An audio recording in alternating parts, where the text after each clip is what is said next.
Halo guys, welcome back to Bimbel Pak Bilcen. Pada video kali ini kita akan membahas gegel induksi akibat perubahan luas kumparan A. Kita review dulu guys, bunyi dari hukum Faraday mengatakan bahwa kalau ada perubahan flux yang terjadi, maka kita akan bisa menghasilkan GGL induksi pada kumparan tersebut. Nah, tapi kita ingat bahwa rumus dari flux, phi sama dengan BA cos theta. Artinya, kalau ingin mengubah nilai flux, kamu ada 3 cara, yaitu mengubah nilai B, yang kedua mengubah A, dan yang ketiga mengubah theta.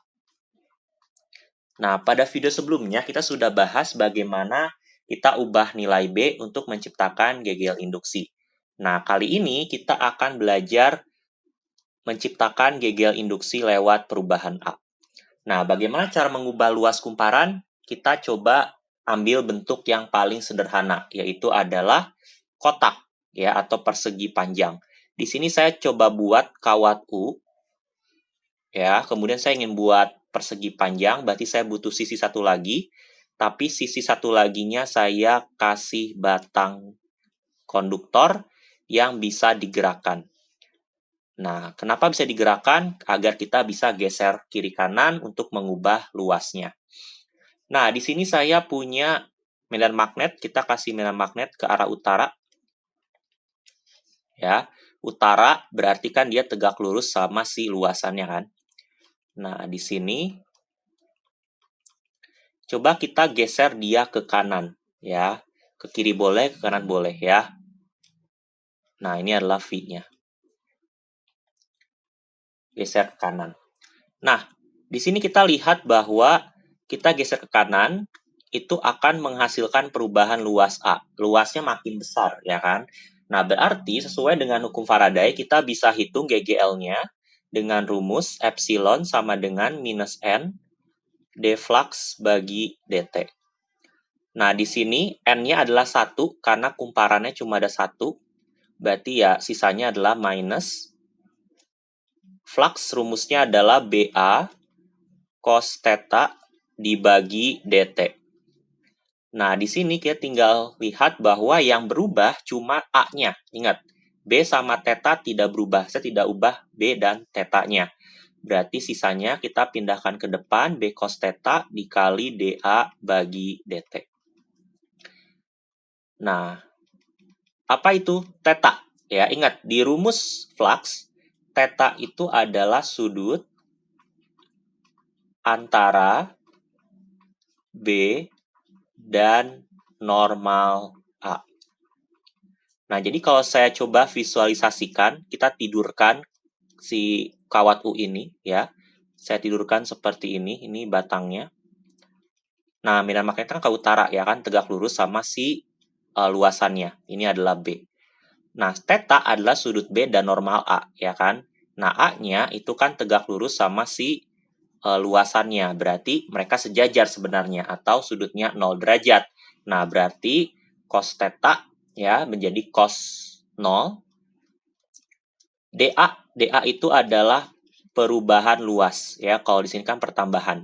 Nah, luas ini pertambahannya adalah kalau misalkan di sini luasnya ini didapat dari panjang konduktornya L, di sini bergeser ya kan, bergeser sejauh dx ya, perubahannya dx, maka rumusnya menjadi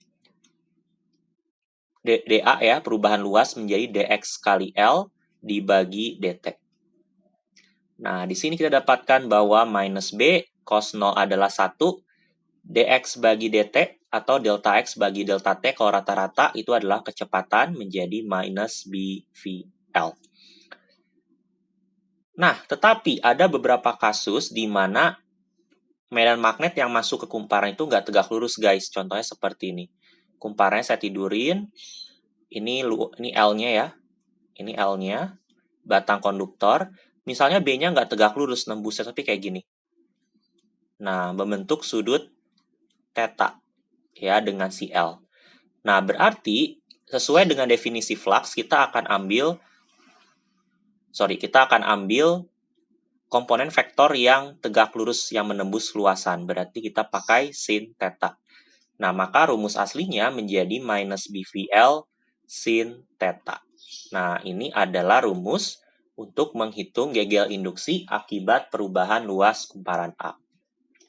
GGL atau epsilon yaitu gaya gerak listrik satuan volt, B adalah minat magnetnya yang menembus luasan satuan Tesla, V adalah kecepatan kita menggeser batang konduktor meter per second, L adalah panjangnya batang konduktor yang kita geser satuan meter, dan theta adalah sudut antara B dan L. Nah, ini sudut antara B dan L. Nah, itu adalah besar GGL yang kita hitung. Nah, bagaimana kita menentukan arah dari GGL yang kita punya, guys, yaitu menggunakan hukum Lenz.